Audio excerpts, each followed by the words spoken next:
Bandra കൂടെ എത്തുകയാണ്. പക്ഷെ ദിലീപേട്ടന്റെ സ്ഥിരം റൂട്ടിൽ നിന്ന് മാറിയുള്ള ഒരു സഞ്ചാരമാണോ ഇത് എന്ന് കാണുമ്പോൾ ഒരു ഡൗട്ടുണ്ട്.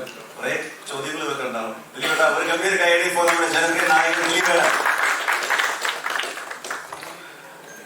എല്ലാവർക്കും നമസ്കാരം. ആദ്യം തന്നെ വലിയൊരു നന്ദി പറയുകയാണ്. കഴിഞ്ഞ സിനിമ വോയിസ് ഓഫ് സത്യനാഥൻ നിങ്ങളെല്ലാവരും സപ്പോർട്ട് ചെയ്തു, അത് ജനങ്ങളിലേക്ക് എത്തിച്ചു, ജനങ്ങൾ തിയേറ്ററിൽ വന്നു, വലിയ സന്തോഷം. അതിന് ഞാൻ ആദ്യം തന്നെ നന്ദി പറയുന്നു. ഇത് ബാന്ദ്ര വലിയ സിനിമയാണ്. അത്രയധികം സ്പെൻഡ് ചെയ്ത ഞങ്ങളുടെ നിർമ്മാതാവ് അജിത്, അതുപോലെ രാമലീലയ്ക്ക് ശേഷം ഞാൻ അഭിനയിക്കുന്ന അരുൺ ഗോപിയുടെ കൂടെ ഞാൻ വർക്ക് ചെയ്യുന്ന രണ്ടാമത്തെ ചിത്രം. അരുൺ ഗോപി രാമലീല ചെയ്തു, നിങ്ങൾ കണ്ടതാണ്. അതിനുശേഷം എനിക്ക് കിട്ടിയ വളരെ വ്യത്യസ്തമായിട്ടുള്ള ഒരു കഥാപാത്രമാണ് ആലൻ അലക്സാണ്ടർ ഡൊമിനിക് എന്ന് വിളിക്കുന്ന ആല. ഇതിൽ നമ്മുടെ കൂടെ ഒരുപാട് താരങ്ങളുണ്ട്. ഈ സിനിമ അതിൽ നിങ്ങളിപ്പോ കണ്ടതാണ് തമന്നാജി. നമ്മൾ ഈ സിനിമയുടെ കഥ കേട്ടപ്പോൾ തന്നെ നമ്മുടെ മുമ്പിൽ വന്ന ഒരേ ഒരു രൂപം ഉണ്ടായിരുന്നുള്ളത് തമന്നാജിയുടെ ആയിരുന്നു. നമുക്കറിയില്ലായിരുന്നു അവർ വരുമോ, ഈ സിനിമയിൽ അഭിനയിക്കുമോ, കാരണം മലയാള സിനിമയിൽ അവർ അഭിനയിച്ചിട്ടില്ല. അപ്പൊ ആ സമയത്ത് നമ്മൾ ചെന്ന് കഥ പറഞ്ഞു. കഥ പറയുമ്പോൾ ആ കഥ അപ്പം തന്നെ ഇഷ്ടപ്പെടുകയും ഞാൻ ആ സിനിമയിൽ അഭിനയിക്കുന്നു എന്ന് പറയുകയും ചെയ്തെടുത്തുനിന്നാണ് ഈ പ്രോജക്റ്റ് ഓണായത്. കാരണം അവരില്ലാതെ ഈ സിനിമ നമുക്ക് ഒരു വേറൊരാളെ ചിന്തിക്കാൻ പറ്റിയിരുന്നില്ല. അതുപോലെ തന്നെ ദിനമോറിയോ അദ്ദേഹം പറഞ്ഞ പോലെ നമ്മളൊരു അടുത്തറിഞ്ഞപ്പോൾ നമ്മൾ സ്ക്രീനിൽ മാത്രം കണ്ടിട്ടുള്ള, നമ്മൾ ഒരുപാട് ആരാധിച്ചിട്ടുള്ള ഒരു വലിയ ആക്ടറാണ്. നമ്മൾ ഓർമ്മയുണ്ടാകും റാസ് തുടങ്ങിയ സിനിമകളൊക്കെ. അപ്പോൾ നേരിട്ട് കാണുകയും പരിചയപ്പെടുകയും പിന്നെ അദ്ദേഹം ഈ സിനിമയിൽ അതിഗംഭീരമായിട്ടാണ് പെർഫോം ചെയ്തിരിക്കുന്നത്. അത് ഭയങ്കര സെറ്റിലായിട്ടുള്ള എക്സ്പ്രഷൻസ് പോലും നമുക്ക് ഭയങ്കര രസകരമാകാവുന്ന രീതിയിൽ. അതുപോലെ നമ്മുടെ ഈ സിനിമയ്ക്ക് വേണ്ടി ഒരുപാട് സമയം ചെലവഴിച്ച ഒരുപാട് താരങ്ങൾ, മറ്റു താരങ്ങളുണ്ട്. സിദ്ദിഖ, ഗണേശേട്ടൻ, ഷാജോൺ, അതുപോലെ ഇതിലെ മറ്റൊരു നായികയാണ് മമത, തുടങ്ങിയ ഒരുപാട് കലാകാരന്മാർ, Sarathkumar sir, P T Ganesh sir. അത് എല്ലാ ലാംഗ്വേജിലെ ആർട്ടിസ്റ്റുകളും ഈ സിനിമയിലുണ്ട്. അവർ സംസാരിക്കുന്നെല്ലാം അതേ ലാംഗ്വേജിലുള്ള ആൾക്കാർ. നമ്മളിപ്പോ ഇന്ത്യയുടെ പല സ്ഥലങ്ങളിൽ ചെല്ലുമ്പോഴും പല രീതിയിലുള്ള സംസാര ശൈലിയുള്ള, അല്ലെങ്കിൽ ഏത് സ്ഥലത്ത് ചെല്ലുന്നു അവിടുത്തെ ലാംഗ്വേജ് സംസാരിക്കുന്ന ആൾക്കാര്. അങ്ങനെയുള്ള ഒരുപാട് രസകരമായ, അല്ലെങ്കിൽ നമ്മൾ വേറൊരു ഡിഫറെന്റ് ഫീല് കിട്ടുന്ന രീതിയിൽ തന്നെയാണ് ബാന്ദ്ര മേക്ക് ചെയ്തിട്ടുള്ളത്. ഇത് നിങ്ങൾക്ക് ഒരു സ്ക്രീൻ എക്സ്പീരിയൻസ് ഉണ്ടാക്കുന്ന സിനിമ തന്നെയാണ്. ഇപ്പോ നമ്മള് ശരിക്കും പറഞ്ഞാല് ഒരുപാട് അന്യഭാഷാ ചിത്രങ്ങൾ രണ്ട് കൈ നീട്ടി സ്വീകരിക്കുന്നവരാണ് നമ്മൾ മലയാളികൾ. അപ്പൊ നമ്മുടെ ഭാഗത്തുനിന്ന്, നമ്മള് കേരളം ഒരു കൊച്ചു സ്ഥലമാണ്. ഇവിടെ നിന്നൊരു സിനിമ ഉണ്ടാക്കുന്നതിന്റെ പരിമിതികളുണ്ട്. ആ പരിമിതികളെ കവർ ചെയ്തിട്ട് തന്നെയാണ് ഈ സിനിമ നിർമ്മിച്ചിരിക്കുന്നത്. അപ്പൊ ആ സമയത്ത് നിങ്ങളുടെ സപ്പോർട്ടാണ് വളരെ ആവശ്യം. കാരണം നമ്മൾ മലയാളികൾക്കും ഇങ്ങനെ ഒരു സിനിമകൾ ഉണ്ടാക്കാൻ നമുക്ക് അതിൻ്റെ ഒരു ശ്രമം, അത് നിങ്ങൾ കണ്ടില്ല എന്ന് നടിക്കരുത്. നിങ്ങൾ ആ ശ്രമത്തെ വലിയൊരു വിജയമാക്കാൻ നിങ്ങളുടെ സപ്പോർട്ടാണ് ആവശ്യം. ത്രൂ ദ മീഡിയ നിങ്ങളിത് ജനങ്ങളിലേക്ക് എത്തിക്കുക, മാക്സിമം സപ്പോർട്ട് ചെയ്യുക. അതൊക്കെയാണ് ഈ സമയത്ത് പറയാനുള്ളത്. ഈ സിനിമയിൽ നിങ്ങൾക്ക് ഇഷ്ടപ്പെട്ട, ഞാൻ വിട്ടുപോലും ക്ഷമിക്കണം, ഒരുപാട് ആക്ടേഴ്സ് വേറെയുണ്ട്. ലെന്ന, ഈശ്വർ റാവു തുടങ്ങിയ, അങ്ങനെ ശരത് സഭ തുടങ്ങിയ ഒരുപാട് പേര് ഈ സിനിമയിലുണ്ട്. അപ്പോൾ നിങ്ങൾക്ക് ഈ സിനിമ എന്നെ സംബന്ധിച്ച് വലിയ സിനിമ തന്നെയാണ്. ഞാൻ ഇതുവരെ ചെയ്തതിൽ നിന്ന് വളരെ വ്യത്യസ്തമായിട്ടുള്ള ഒരു സിനിമയാണ്. നിങ്ങളുടെ സപ്പോർട്ടാണ് ആവശ്യം. താങ്ക് യു സോ മച്ച് ദിലീപേട്ട. അടുത്ത പ്രസ് മീറ്റിലേക്ക് ആവും. അതിൽ കണ്ണൻ ഇതിനകത്ത് ഗായകനാണ്, പാടിയ ആളാണ്. നമുക്കവിടെ സ്റ്റേജിൽ കണ്ണൻ ഒരു പാട്ടും ഉണ്ടാവും. അപ്പോൾ നമുക്ക് ജസ്റ്റ് പെട്ടെന്ന് നമുക്ക് Q&A പ്രസ് നിങ്ങൾക്ക് ചോദിക്കാറും കൂടെ ചോദിക്കാം ഇവിടുത്തെ. എന്നിട്ട് നമുക്ക് പെട്ടെന്ന് ഓഡിയോ ലോഞ്ചിലേക്ക് പോകാനുണ്ട്. So let's do it. Mic സന്തോഷം. വലിയൊരു ക്യാൻവാസിൽ ഒരു സിനിമയാണ് ബാന്ദ്ര. നമ്മൾ മുന്നേ ഒരു കുറച്ച് സിനിമകൾ പാൻ ഇന്ത്യൻ ലെവലിൽ ഇറങ്ങി, കുറെ സിനിമകൾ അത്രമാത്രം പ്രതീക്ഷയോടെ മലയാളി പ്രേക്ഷകർ ഒരു പ്രതീക്ഷ അത്രത്തോളം കിട്ടുന്നില്ല. അപ്പൊ നമ്മൾ സിനിമ ട്രെയിലർ വരുമ്പോഴോ അല്ലെങ്കിൽ ടീസർ വരുമ്പോഴോ സിനിമയുടെ യഥാർത്ഥ ഒരു കഥയുണ്ടാവുമല്ലോ, ഡ്രാമയാണോ എന്നുള്ള രീതിയിൽ ഒരു രീതിയിലും പ്രേക്ഷകർക്ക് നമുക്ക് കൊടുക്കാൻ പറ്റുന്നില്ല. അവർ പ്രതീക്ഷിക്കുന്ന രീതിയിലായിരിക്കും തിയേറ്ററിലൊന്നും കാണുമ്പോൾ സിനിമകൾക്ക് സംഭവിക്കാൻ പോകുന്നത്. അപ്പൊ യഥാർത്ഥത്തിൽ ബാന്ദ്ര എന്ന സിനിമ എത്രത്തോളം പ്രതീക്ഷ കൊടുക്കുന്നുണ്ട് പ്രേക്ഷകർക്ക്? നമ്മള് ഒരു അവകാശവാദങ്ങളും ഇല്ലാതെയാണ് ഈ സിനിമയായിട്ട് വന്നിരിക്കുന്നത്. പാൻ ഇന്ത്യ എന്ന് നമ്മൾ പറയും. ഇതിൽ പല ലാംഗ്വേജിലെ ആക്ടേഴ്സ് എല്ലാം അഭിനയിച്ചിട്ടുണ്ട്. പക്ഷെ ഈ സിനിമ ഞാൻ ഇതുവരെ അഭിനയിച്ചിട്ടുള്ളതിൽ വലിയ സിനിമയും ഞാൻ ഇതുവരെ ചെയ്തെന്നുള്ള വ്യത്യസ്തമായിട്ടുള്ള ഒരു കഥാപാത്രമായിട്ടുള്ള ഒരു സിനിമയാണ്. ഈ സിനിമ നിങ്ങളെ ഒരു സ്ക്രീൻ എക്സ്പീരിയൻസ് കൊണ്ട് എൻഗേജ് ചെയ്യിപ്പിക്കുമെന്നാണ് ഞങ്ങൾ വിശ്വസിക്കുന്നത്. പിന്നെ ഇത് പുറത്തെല്ലാവരും പറയുന്നത് ഡോണാണ്, അണ്ടർവേൾഡ് ആണ്, അങ്ങനെയുള്ള സിനിമയല്ല ഇത്.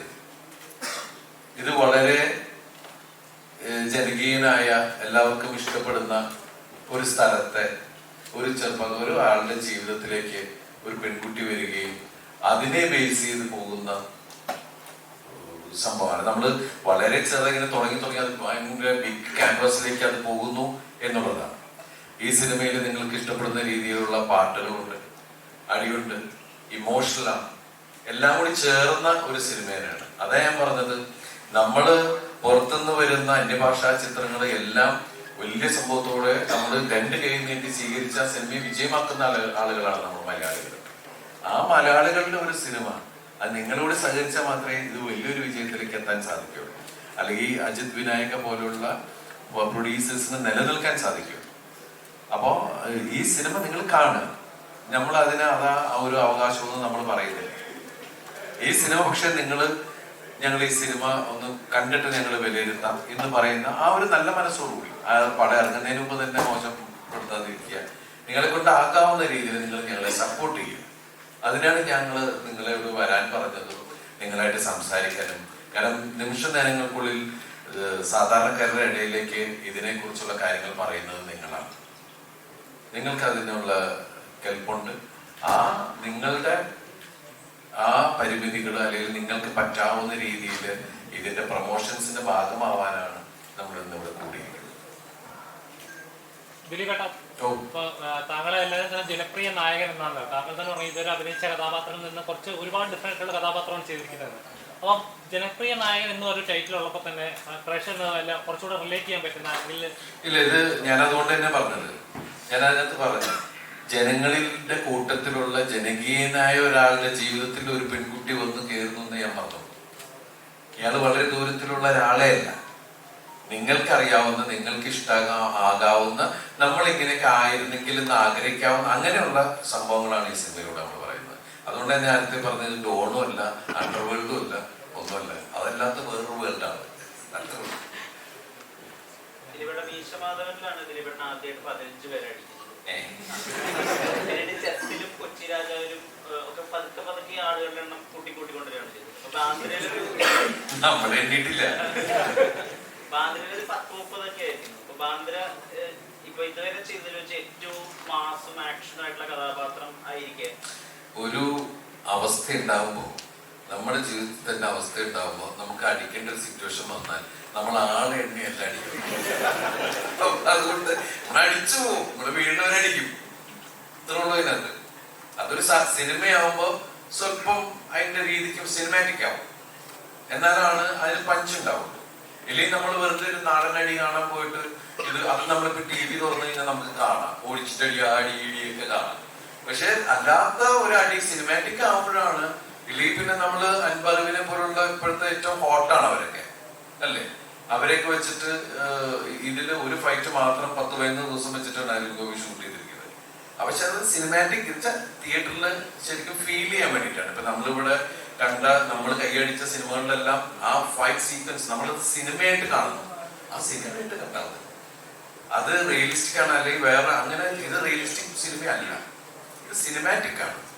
നിങ്ങളുടെ 2.5 മണിക്കൂർ നിങ്ങളെല്ലാം മാറ്റി വെച്ചതിൽ ഇൻവെസ്റ്റ് ചെയ്യുമ്പോൾ നിങ്ങൾക്ക് ഹരം ഉണ്ടാക്കാവുന്ന സാധനങ്ങൾ അതിലുണ്ടാക്കാനാണ് നമ്മൾ ശ്രമിച്ചിട്ടുള്ളത്. അങ്ങനെ നമ്മളൊരു റിയലിസ്റ്റിക് ആക്ടറാണ് അങ്ങനെ ആക്കാനോ റിയലിസ്റ്റിക് സിനിമയാണോ അങ്ങനെയൊന്നുമല്ല. പക്ഷെ ഇതില് റിയലിസ്റ്റിക് ആയിട്ടുള്ള ഇമോഷൻ ഉണ്ട്, നമ്മളുടെ ഇമോഷൻ. നമ്മൾ മനുഷ്യരാണ്, നമ്മൾക്ക് ഉണ്ടാകാവുന്ന ഇമോഷൻ അത് ഈ സിനിമയിലുണ്ട്. അതെന്റെ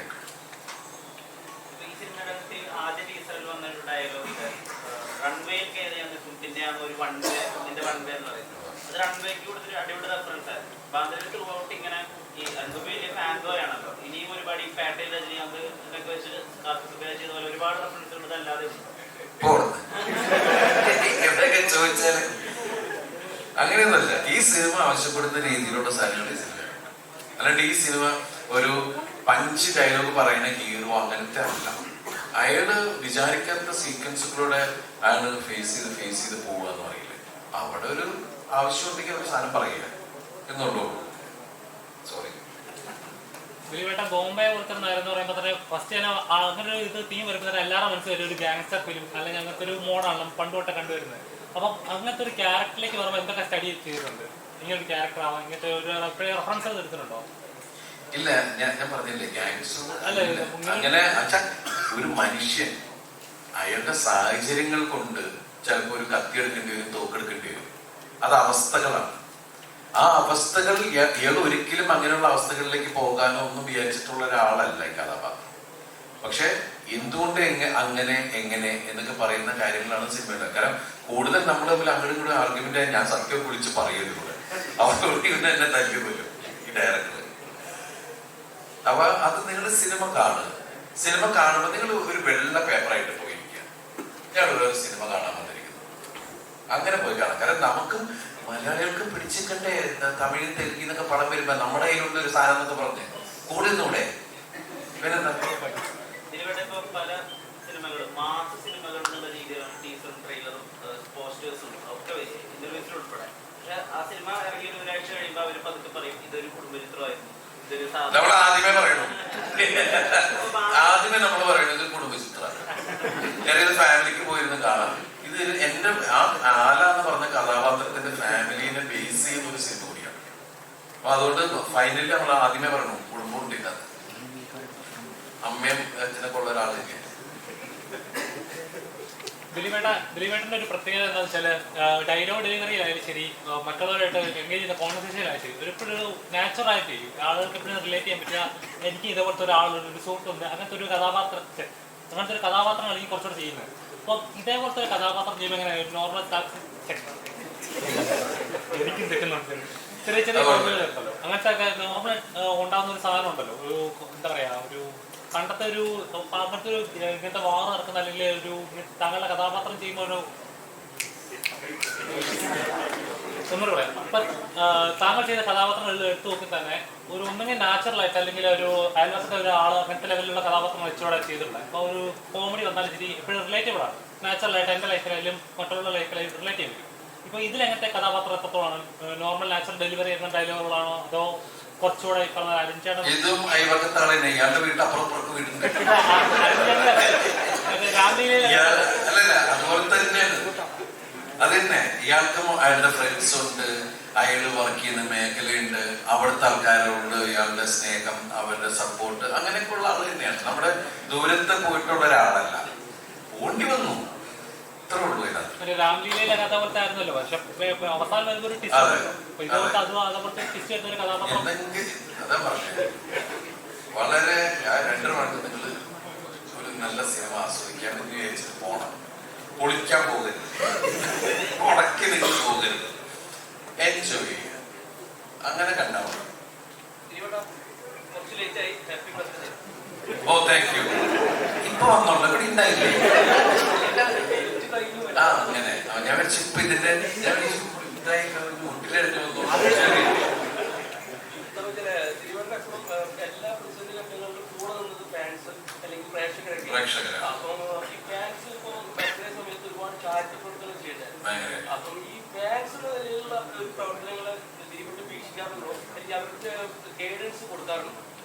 ഇല്ല, ശരിക്കും 3-5 വർഷമായിട്ട് ഞങ്ങൾ ഇതിൽ നിന്ന് ഇങ്ങനെ മാറി നിൽക്കുമ്പോഴും ഫാൻസിലെ ദിലീപ് ഫാൻസ് വെൽഫെയർ അസോസിയേഷനില് എന്റെ സഹോദരങ്ങൾ ചെയ്യുന്ന അവര് തന്നെ ഓരോ കാര്യങ്ങൾ ഇറങ്ങി നിന്ന് ചെയ്യുന്നു എന്ന് പറഞ്ഞ വലിയ മനസ്സാണ്. അവർക്ക് അതിന്റെ അനുഗ്രഹം, ദൈവത്തിന്റെ അനുഗ്രഹം ഉണ്ടാവും. അതുപോലെ അത്രയും ചാരിറ്റി അവർ ചെയ്യുന്നുണ്ട്. അതിന് അവരോട് എനിക്ക് തീർത്ത തരാത്ത നന്ദി കടപ്പാടൊക്കെ ഉണ്ട്. രാമലീല എന്ന് പറഞ്ഞൊരു ചിത്രം നോക്കുമ്പോൾ ബിഗ് സ്കെയിലിൽ വന്ന സിനിമയാണ്, തിയേറ്ററിലും നല്ല നമ്പേഴ്സ് കളക്ട് ചെയ്ത സിനിമയാണ്. പക്ഷേ കമ്പാരിറ്റീവ്ലി ആക്ഷൻ രംഗങ്ങൾ വളരെ കുറവാണ്. വലിയ ആക്ഷൻ കാണിക്കാതെ തന്നെ സിനിമ ഹിറ്റാക്കാമെന്ന് തെളിയിച്ച ഒരാളോടാണ്. അപ്പം അതിൽ നിന്ന് സെയിം ആക്ടറിനെ വെച്ചിട്ട് ആക്ഷൻ ഓറിയന്റഡ് ആയിട്ടുള്ള ഒരു സിനിമ ചെയ്യുമ്പോൾ അതെങ്ങനെയാണ്? അല്ല, അത് ഒരു സ്ക്രിപ്റ്റ് ഡിമാൻഡ് ചെയ്യുന്നതാണ് അതിൻ്റെ ആക്ഷൻ സീക്വൻസസ്. നമ്മൾ പർപ്പസ്ഫുള്ളി ഇതിനകത്ത് ആക്ഷൻ വേണ്ട അല്ലെങ്കിൽ ഇതിനകത്ത് ആക്ഷൻ വേണം എന്ന് തീരുമാനിച്ചിട്ടല്ല ചെയ്യുന്നത്. ഒരു കഥ, അതിൻ്റെ കഥാപശ്ചാത്തലം, ആ കഥ പോകുന്ന വഴികൾ, അതൊക്കെയാണ് ഒരു സിനിമയിൽ ആക്ഷൻ വേണമോ വേണ്ടയോ എന്ന് തീരുമാനിക്കുന്നത്. രാമലീലയുടെ കഥാപശ്ചാത്തലവും കഥ പോകുന്ന വഴികളിലും ഒന്നും നമുക്ക് ആക്ഷൻ്റെ ആവശ്യം ഉണ്ടായിരുന്നില്ല. അത് ഭയങ്കര ബ്രില്യൻ്റ് ആയിട്ട് ഒരാൾ അയാളുടെ മൈൻഡ് ഗെയിം കൊണ്ട് ചെയ്യുന്നൊരു കാര്യമാണ്. അപ്പോൾ അതിനകത്ത് നമുക്ക് ആ ശക്തിയല്ല, ബുദ്ധിയാണ് കുറച്ച് കൂടുതൽ ഉപയോഗിക്കേണ്ടി വന്നിരുന്നത്. ഇവിടെ കുറച്ചുകൂടി പവർഫുൾ ആയിട്ടുള്ള ഒരാളാണ്, ഒരു അല്പം കൂടി ഒരു ശക്തി ഉപയോഗിക്കാൻ പ്രാപ്തിയുള്ള ഒരാളാണ് ആല എന്ന് പറയുന്ന ക്യാരക്ടർ. രാമനുണ്ണിക്ക് അങ്ങനെ തെരുവിലിറങ്ങി അടിയുണ്ടാക്കാനൊന്നും പറ്റില്ല. രാമനുണ്ണിക്ക് ഒരു പൊളിറ്റിക്കൽ ഇമേജ് ഉണ്ട്. ആലയെ സംബന്ധിച്ചിടത്തോളം ആലയുടെ ഇഷ്ടമുള്ളവർക്ക് വേണ്ടി ആലയ്ക്ക് അടിയുണ്ടാക്കാൻ പേടിയില്ല. അടിക്കാനും തല്ലാനും ഒക്കെ ആല തയ്യാറായിട്ടുള്ള ഒരു കഥാപാത്രമാണ്. അതുകൊണ്ടാണ് ഈ സിനിമയിലേക്ക് ആക്ഷൻ വേണ്ടി വരുന്നത്. അത് നമ്മൾ ദിലീപ് അങ്ങനെ പർപ്പസ്ഫുള്ളി ചെയ്തതല്ല, അത് വളരെ നാച്ചുറൽ ആയിട്ട് കഥ ആവശ്യപ്പെടുന്ന ആക്ഷൻ ഈ സിനിമയിലുണ്ട്. അത്രയേ ഉള്ളൂ. അതേപോലെ മമത മാമും ദിലീപേട്ടനോട് ഇതിന് മുമ്പ് കോമ്പിനേഷനിൽ വന്നിട്ടുള്ള സിനിമകളൊക്കെ ഭയങ്കര ഹിറ്റായിട്ടുള്ള പടങ്ങളുമാണ്, നല്ല രസമാണ്, നിങ്ങളുടെ ആ ഒരു കോംബോ ആണ്. പക്ഷെ ഇതിലേക്ക് വരുമ്പോൾ നിങ്ങൾ പേരല്ലാന്ന് തോന്നുന്നു. അപ്പം അതെങ്ങനെ ഉണ്ടായിരുന്നു? പേരല്ലാന്നോ? ആരൊക്കെയാണ്? മമത മാമും ദിലീപേട്ടനും പേരല്ലേ? അത് ട്രെയിലർ കണ്ടപ്പോൾ അതൊരു ട്രെയിലർ കണ്ട് കഥ പറഞ്ഞ അങ്ങനെയൊന്നും കഥ ഉണ്ടാക്കരുത്. വൈറ്റ് പേപ്പർ ആയിട്ട് പോയിരിക്കണം എന്ന് പറഞ്ഞാൽ അതുകൊണ്ടാണ്. നിങ്ങൾ ഒരു കഥ ഉണ്ടാക്കരുത്. അതാ പറഞ്ഞത്. കുറെ ആൾക്കാർ ഡോണാണോ? ഡോണല്ല, അണ്ടർവേൾഡ് അല്ല. അതൊക്കെ നമ്മൾ ഉണ്ടാക്കുന്ന കഥയാണ്. അത് കഴിഞ്ഞാൽ അങ്ങനെ ഒരു കഥ ഉണ്ടാക്കിയിട്ട് ഈ കഥയും ആ കാണുന്ന കഥയും തമ്മിൽ മെർജാവില്ല പെട്ടെന്ന്. അതുകൊണ്ടാണ് പറഞ്ഞ ആ പ്രശ്നം. അപ്പൊ നമുക്കൊന്നും ഇത് പോരായിരുന്നു എന്നൊക്കെ തോന്നുന്നു, കൺഫ്യൂഷൻ ഉണ്ടാക്കും. അപ്പൊ അതാ പറഞ്ഞ ഈ നിമിഷം തുടങ്ങി നമുക്ക് ഭയങ്കര ടേസ്റ്റ് ഉണ്ടാവും. എന്നിട്ട് നമ്മൾ വൃത്തിയായിട്ട് പോയിട്ടില്ല. നവംബർ 10 അതിന് മുമ്പ് എങ്ങനെയാണ് ചോദിച്ചത്? ജനപ്രിയ നായികനെ വിളിക്കുന്ന പോലെ ധ്യാൻ ശ്രീനിവാസനെ ഞങ്ങൾ ഇന്റർവ്യൂ സ്റ്റാർ എന്നാണ്. അപ്പൊ ധ്യാൻ ശ്രീനിവാസനെ ദിലീപേട്ടനൊക്കെ കൂടി ഒരുമിക്കുന്ന സിനിമയുടെ രസകരമായിട്ടുള്ള പോസ്റ്റർ റിലീസ് ആയിരുന്നു. അത് ഏത് വിധത്തിലുള്ള സിനിമയാണ്? അതിന്റെ എന്തെങ്കിലും അപ്ഡേറ്റ് പറയാം. എന്തായാലും ഇങ്ങനെ 3-4 പേര് അതിനകത്ത് ലാലേട്ടനുണ്ട്. അപ്പൊ ഇത്രയും പേര് വരുമ്പോ തന്നെ ഒരു ഭ്രാന്തൻ സിനിമ ചെയ്യുന്നത് അതിനകത്ത് എഴുതിയിട്ടുണ്ട്, welcome to the world of madness.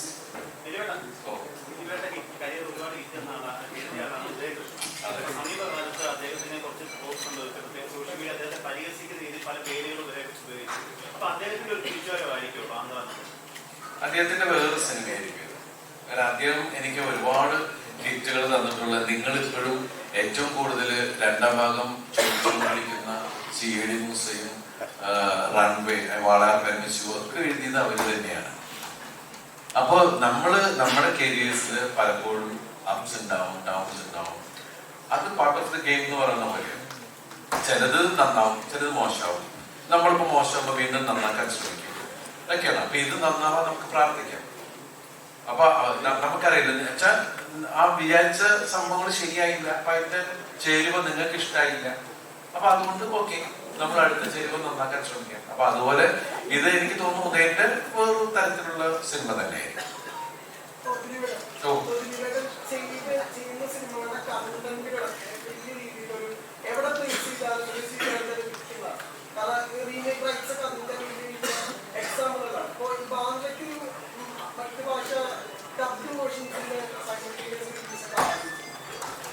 അല്ല, ഇത് ഏത് ലാംഗ്വേജിലും വരാൻ ഉപയോഗിക്കാവുന്ന ഒരു കഥ തന്നെയാണ്. അപ്പൊ വേണമെങ്കിൽ നാച്ചുറലി അങ്ങനെ സംഭവിച്ചേക്കാം.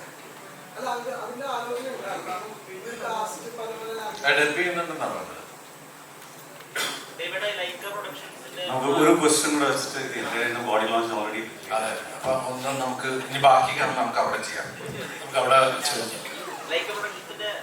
സിനിമയാണ് ഹി ആൻഡ് ഷീ, അത് റാഫി എഴുതുന്ന സിനിമയാണെന്ന് പറഞ്ഞത്. അപ്പൊ അതായിരിക്കും ദിലീപേട്ടന്റെ D150.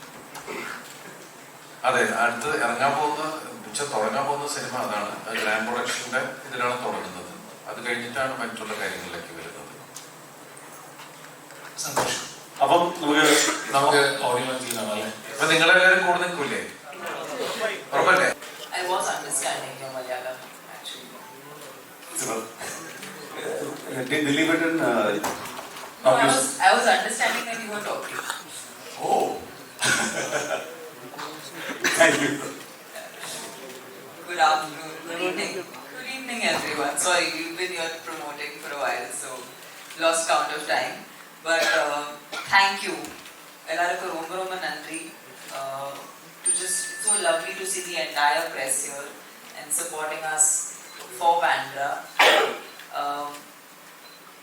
Kochi is always special for me. It's my first Malayalam film, so I need all the love and support from you guys for Bandra. And I think it's a dream team. I couldn't have asked for better.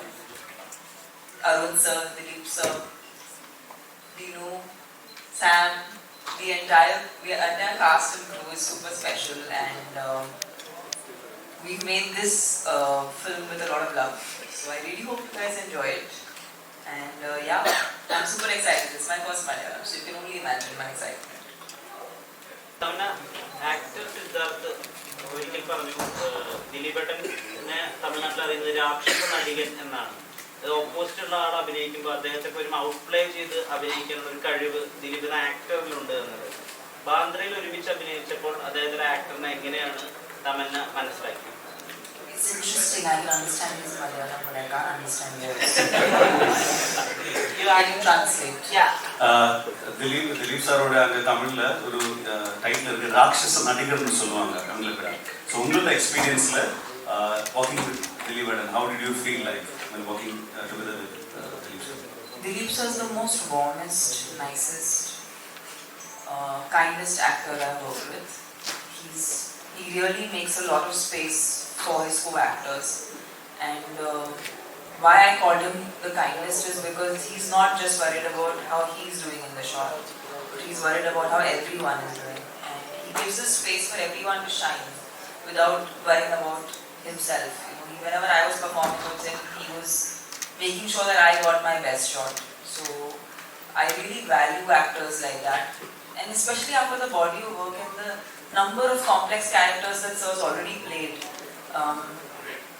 Just his sheer support has meant a lot to me, especially because it's my first Malayalam film, and you can only imagine how difficult the first few days of speaking the lines was. But he's a very, very giving actor, so he's super kind.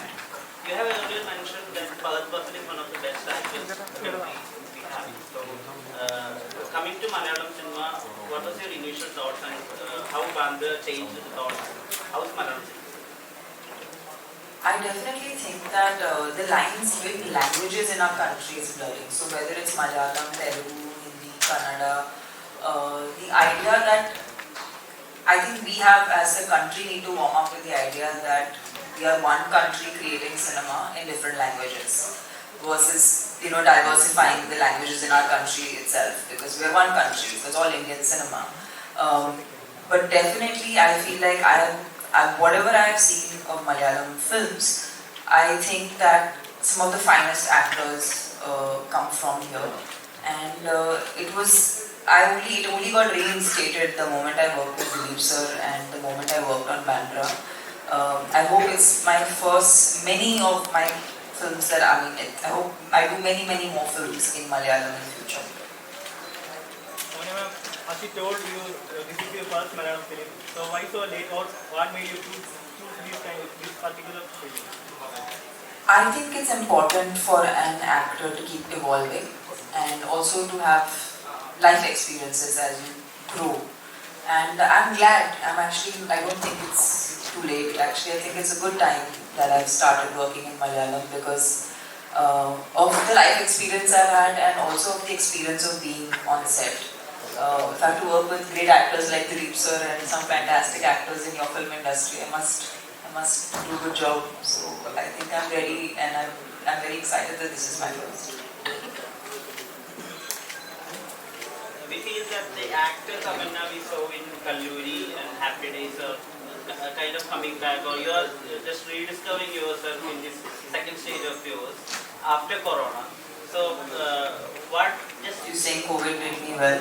Yeah. So what actually changed as an actor? And in Bandra we we are not just seeing the South Indian diva or the glamorous Tamanna, but we are also seeing the actor Tamanna, the performer Tamanna as well. So what changed after COVID, the selection of the list?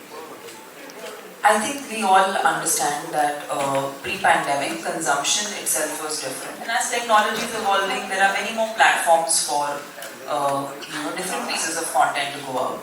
But I think when we do mainstream commercial cinema, it's a different kind of medium.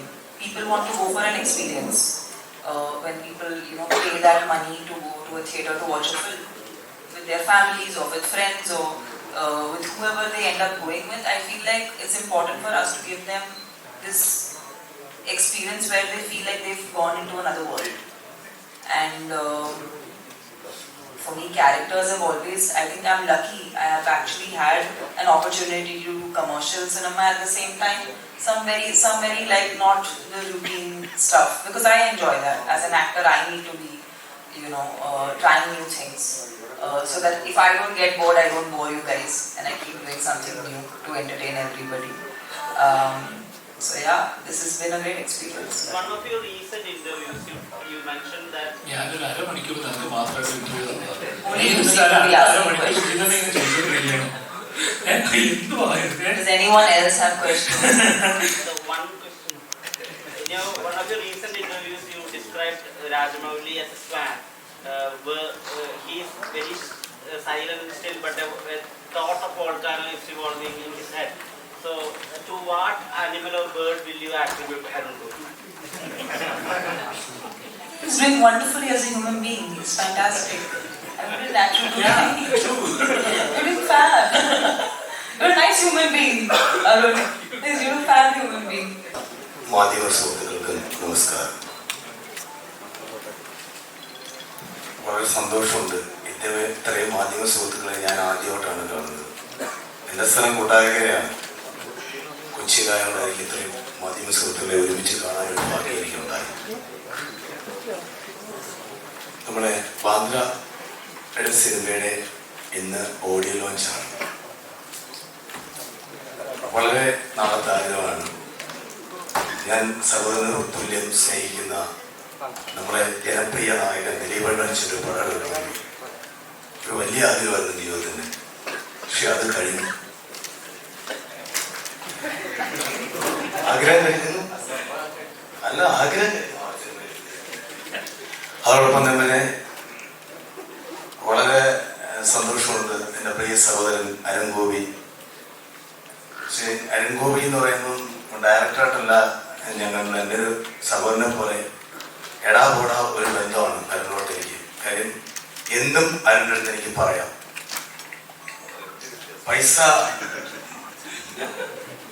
പൈസ മുടക്കുന്ന ഒരു പ്രൊഡ്യൂസറാകുമ്പോൾ പ്രൊഡ്യൂസർക്ക് വിഷമവും പ്രയാസവും കാര്യങ്ങളൊക്കെ ഉണ്ടെങ്കിൽ ഓപ്പണാൻ അരുണിൻ്റെ അടുത്ത് പറയാം, അരുണെ അത് എന്തോ അരുണെ അത് നമുക്ക് അങ്ങനെ പോയാൽ എങ്ങനെയാ ശരിയാവുന്നത്, അരുണ അല്ല കേട്ടാ നമുക്ക് എന്താ വേണം അതേമാതിരി ചെയ്യാം.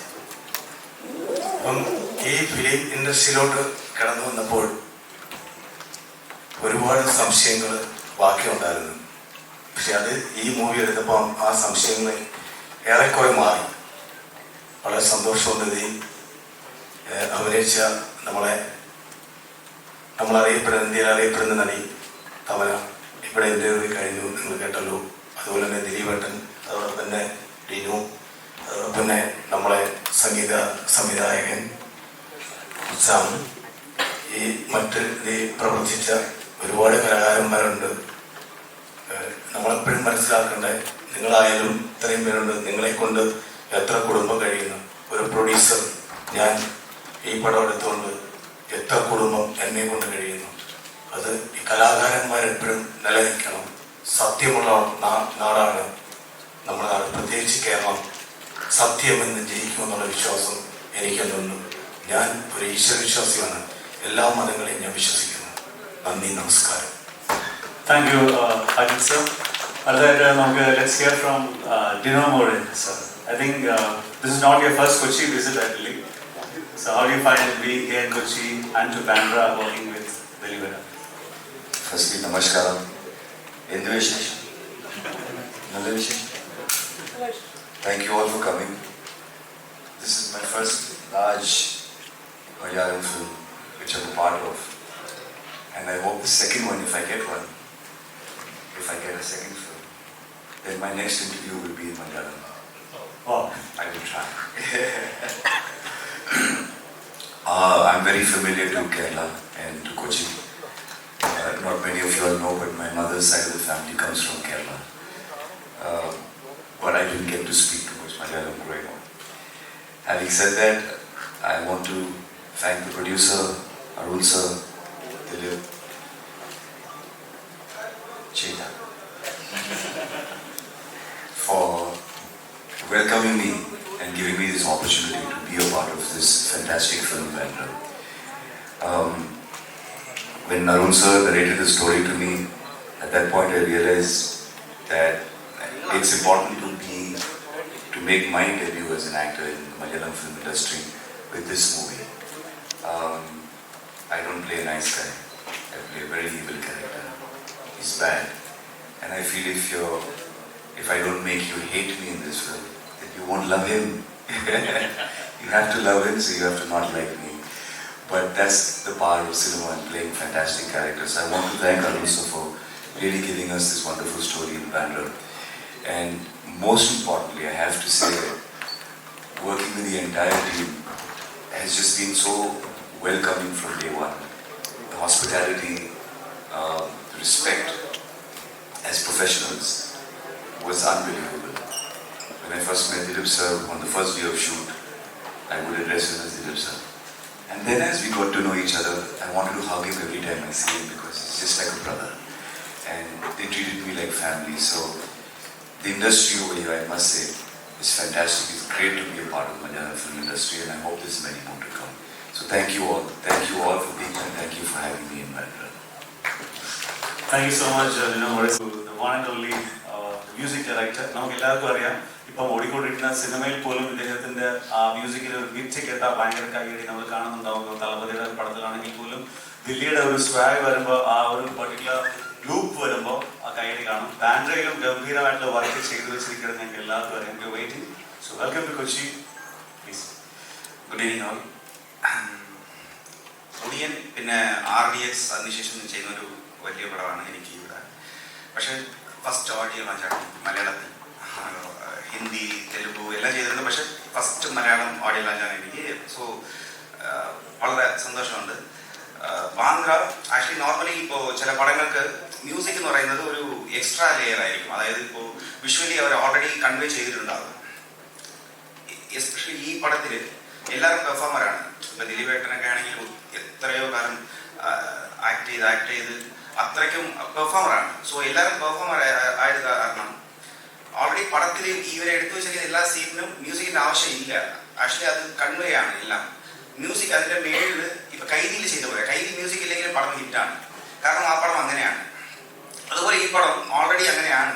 സോ മ്യൂസിക് അതിലേക്ക് കയറുമ്പോൾ കുറച്ചുകൂടി അതൊരു വലിയൊരു സ്ഥലത്തേക്ക് കൊണ്ടുപോകും എന്ന് ഞാൻ വിചാരിച്ചിരിക്കുകയാണ്. നിങ്ങൾക്ക് ഇഷ്ടപ്പെടും തോന്നുന്നു. പാട്ടുകളും ഇന്ന് ലോഞ്ചാകുന്നുണ്ട്. നിങ്ങൾക്ക് ഇഷ്ടപ്പെടും എന്ന് ഞാൻ എക്സ്പെക്ട് ചെയ്യുന്നു. Anyway welcome.